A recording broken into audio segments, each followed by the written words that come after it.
is your podcast host, Charlie Brixton, and welcome to another episode of Get Into the Pussy. Yes! Oh, honey, it's going to be good. Oh, what joy it is to talk and speak without sounding like you have a cold. Okay, sometimes I always do sound like I have a cold. But no, I really don't have a cold. And I don't have COVID. And for all the tracers out there, leave me the fuck alone.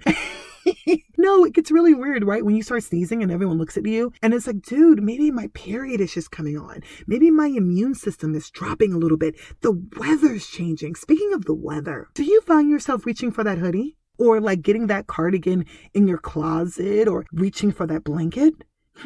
Or like the smell of cinnamon is everywhere, right? Or apples or pumpkin spice, pumpkin latte. Oh, I hate fucking pumpkin, by the way. And I know this podcast is exclusive, but Jesus, this pumpkin is getting disrespectful. But it's coming. I mean, do you find yourself on IG and like your ex is like liking your pics and it's not so annoying anymore? Don't get me wrong. They could have been the worst person, but it's like, oh, okay, thank you for liking my stuff. I'm still not going to, will I talk to you? You weren't that bad. Ah, no, leave it alone, right? Or do you find yourself watching Lovecraft? Is anyone watching that show? Oh my, if I see another goddamn sex scene with tick in it and these goddamn arms and this breathing and this pulsing and I'm just getting, whatever. I can't hide it no more, guys. Ladies, gentlemen, everybody, welcome. Cuffing season it's approaching. It's here. Cuffing season is here. I know you feel it. I feel that shit too. Guess what? I am here to help you safely navigate through this. We all need to be there for each other. Coming out of COVID, coming out of quarantine, we went through a lot. You don't need to go through no more bullshit. Like, this season should be amazing for you. So let's try to make it so. And I would say the biggest thing I can tell you about cuffing season is do not go back to what has hurt you. Do not go back to what has expanded your waistline. Don't go back to what took your hair out. Do not go back to what made your money funny. And definitely, this is in my spirit, y'all. Do not go back to anything or anyone that made you pull out your health insurance card more than twice. We gonna let that one breathe. But it's true. Like, no more of this. Done. Like, we have to look, it has to be fresh. And also, whatever you are vibrating at the time, you're going to attract. So take this week, take this 2 weeks to figure your life out, see where you are, because you're going to get a mirror reflection of that. And the best way I can do this is give you 2 stories, of course, of my life, right? It makes sense. So I'm going to tell you 2 stories. One where my vibration was off, I was not respecting myself, and I'm going to tell you what the hell I got. And another one where things picked up. All right, so let's talk about the bad shit first. So, of course, 3 years ago, I was close to 300 pounds. It was rough. My hair was like coming out in certain pieces. I was stressed out. I felt like, I can tell you, I had about maybe 6 people relying on me. Mind you, I ain't got no damn kids. Why are grown people relying on me? It was happening. And it got to the point where I felt like if I was not doing someone a favor or granting someone a wish at a certain time, I was the most horrible person, a pariah. It was getting to the point where I felt like life was not getting better. This is shitty. This sucks. I'm doing the best I can, but everyone's using me. This sucks. So guess what? Guess what kind of man came along? Yes, a man that will use me, right? So he comes into my experience and of course, I'm thinking this is okay. And I'm going to give you one example of what this looks like. So we have this night where, of course, it's winter. He's coming over my house. He said, babe, I'm going to go ahead and take care of dinner. I said, awesome, great. The dinner came up to be $84. Mind you, I live in New York City, okay? So this is delivery. So it came up to be $84. We ordered like hibachi. So it was like Angus steak, shrimp, all of this other stuff. And it came up to be like 84 something, 84.12. And something happened with his credit card where it was not working. So I'm like, oh, don't worry about it. I'll pay for it. It's all good. Child, I paid for $84.12. I'm still bitter about the $84. I paid for this $84 meal. Comes to my house. He's drinking all my liquor, all of this stuff. And of course, I give it up. I lay him out all night. We're doing that. So this bitch got fed. I laid out, right? So he got fed. I put out, did all this stuff. Woke up the next morning. I'm like, oh my gosh, I have to clean up. I have to do all these things, but I have to be to work at 8. I have to go to work for 8:30 meeting. He says, don't worry about it. I will clean up the space. I'll wash dishes. You enjoy work. I was like, oh my gosh, thank you. Now, mind you, I go to work. I come home early, maybe about 3 o'clock. I walk in. There is an empty champagne bottle in my hallway.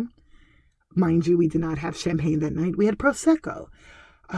So there was a bottle that is not even opened up. I see dirty socks in the hallway. My living room, there is still food everywhere of last night. My dishes have not been cleaned. Okay. Child, I walk into the bathroom. I open up my toilet seat because, I got to use the bathroom. And it had shit in there. Like logs of shit. I'm sorry, like logs of whatever to call it, number 2. But logs of it. And then I thought, oh my gosh. If your expectations of shit, of people are shit, of course you're going to come home to shit. And I said, oh my gosh, I treated this man. I did all this stuff and I still came home to shit. Y'all don't know. I changed my life so goddamn fast. Like, I remember that day I cursed him out, broke up with him right then and there. And I was like, whatever I am vibrating, whatever is happening in my existence, I need to change that shit. Because literally, because I'm walking home to shit. And I remember I was like, I can't talk to anybody because I'm going to get more of this experience. If I think that people are using me, if I think that I always get the short end of the stick, if I always think I get the shit, I'm going to get the shit. No Beckham cap. But word. Yeah. And I stopped it. And for those who don't know, a couple of months, I went to Wisconsin, got my life right. Was getting to the pussy. And then after that, I kept it clean. I was like, no, I'm good. That was very important. And then we can talk a little bit about what happened last year. I would say last year, of course, now I am 80 pounds down. I'm feeling really good about myself. And so I'm caring about my body. I have successfully cleaned up a lot of my friendships where I thought that people were using me. So now I feel like I have more equal level friendships where it's not my life purpose to always help you. So I'm doing these kind of things. I'm balancing. So of course I would meet someone who cares about their body, who also has a pretty good diet. They were vegan. So I didn't gain anything because we were always hungry. No, on some weird shit. I was starving. Like I cuffed last year successfully and I did not gain weight because the bitch was always, I was always hungry. I'm sorry, vegans. I've never heard of a vegan go home and be like, ooh, I'm going to cook those mushrooms.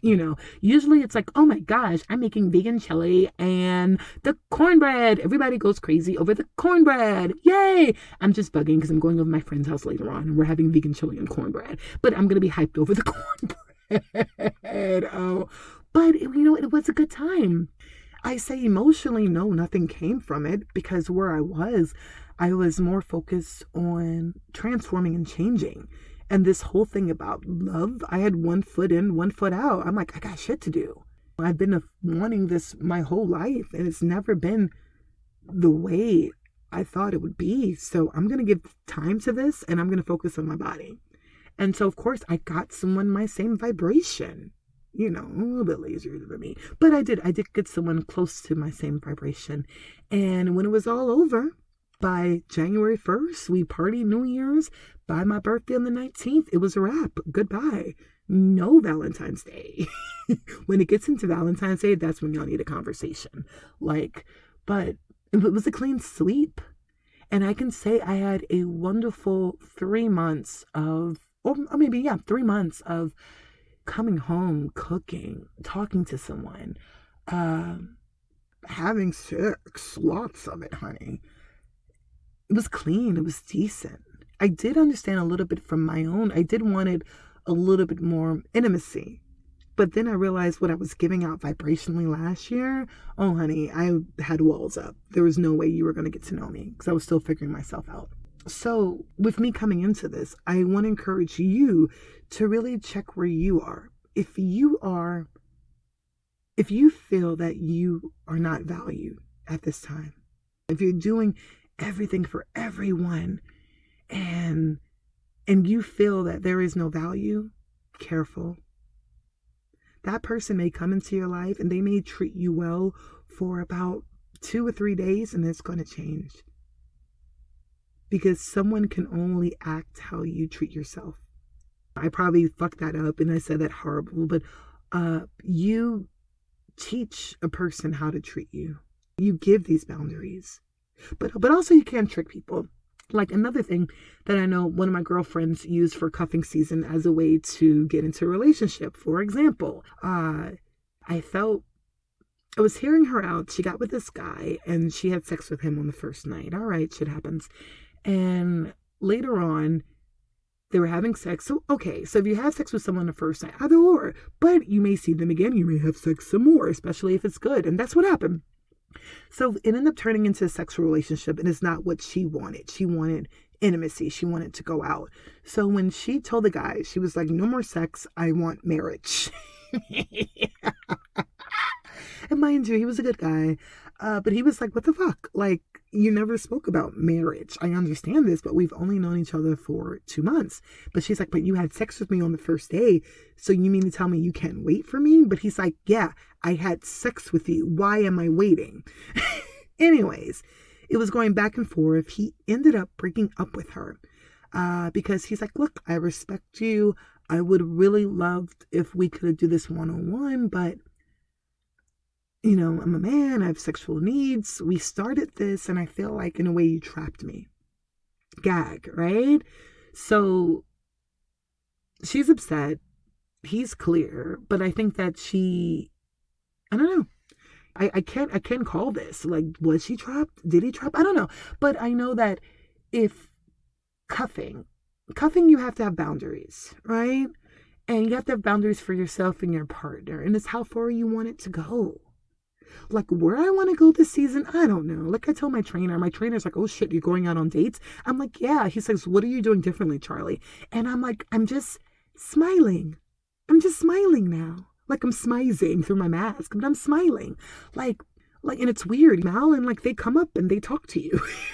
I swear it's that easy. I got offline. And the reason why I got offline, I don't do online anymore because I think people act better when they meet you in person. If you're going to go through all this trouble to approach me or talk to me, I heavily doubt you're not going to call me anymore. You're not going to show your ass. No, because now you're in my presence. You're within my own vibration. You know, you're there with me. And if you do find me attractive and if you're in my aroma, baby, you're going to stay in that. And I'm sorry, you can't find that online. That's why I got off. I wanted a clearer connection. I'm very happy I did. I went out on 2 dates. I'm not going to talk about it, but it was decent. But I am happy. I would say my employment application is definitely open for cuff season. But how I would like it, you know what? I would love to go hiking with someone. I would love to, oh my gosh, I was getting ready to say pumpkin picking. Fuck no. But I would love to go like hiking or like go to like the scary cornfields and shit like that, what people do, like wholesome. And then like, of course, later have sex because sex is important. I am excited for this season. I am. I'm very excited. And I would say for those who are like, Charlie, you're so full of shit, girl. Like, it is dry up in these streets. Like, how in the world can I hook up? Like, ain't nobody good around. Stop saying that. Stop saying that. If you say there are no good men, there are no good women, there are no good bis, trans, if you're saying there's no one good, there's no one attractive, guess what? Bitch, you're the director. You wrote this, right? If there's nobody good around, there's going to be nobody good around. But if you're saying, you know what, there are. I love saying, ooh, there are so many attractive men around me. Ooh, they are so smart. They're hot. They're eclectic. They're emotionally open. God damn, they're all 9 inches. Oh, okay, I'm playing with that one. But I usually say, like, look at all these brilliant men around me. And guess what? There will always be brilliant men around me. And then if I want to spice it up, I'm like, I get it. Oh, I get it. I do make you high. Oh, you do take a whiff of me. I get it. I would be into me too. Right? But sometimes you gotta have that swag. And guess what? It comes. Y'all, it comes. There is somebody for everybody. My homeboy, I was like, yo, how do you feel about this season? He's like, Charlie, I'm popular. He says, Charlie, I am a 6'3" black dude, over 250 pounds. Of course they want my big ass on them this winter. I'm keeping everybody warm. So I'm going to tell you, of course they want your big ass on you this winter. You got to keep people warm. You have to keep yourself warm. But what I am telling you jokingly, and I'm having fun with this, guys, it's cuff season. It's okay. Have fun with this, but be safe with this. Be safe with this. Have some boundaries. Be clear on your intention and what you want and how do you want people to treat you. Treat yourself well. And it's going to be a party. I mean, I think the coolest thing is to hang out and wake up on a Sunday and not do anything. And maybe just be in bed for hours. And however you want to be in bed for hours is however you want to be in bed. But by noon, get that ass up and go for a run. I'll be getting my ass up and going for a run. All right. Anyways, I'm excited for you all. I'm excited for myself. Cuffing season is here. Be kind to yourself. But I would say, have fun and be kind to yourself. Cuffing season is whatever you want to make it. There is a couple on IG and I love them. Because the thing is, you can cuff your way. There was a couple on IG and they met. These are two people who lost like over 100 and something pounds. They lost weight together. And I think the special thing about this couple was they were like, we're both transforming. We're in this together. They talk, they hook up, they have sex, they work out, they eat well, and they're transforming together. It'll be really cool if you can find someone that's aligning to your goals. But I would say start smiling back.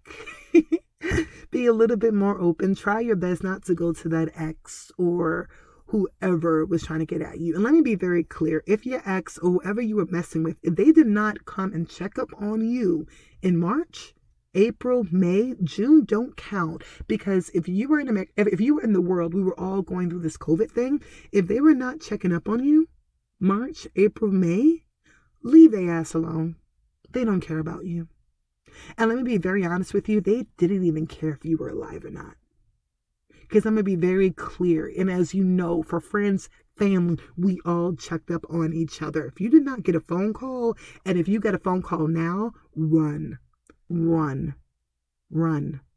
All right?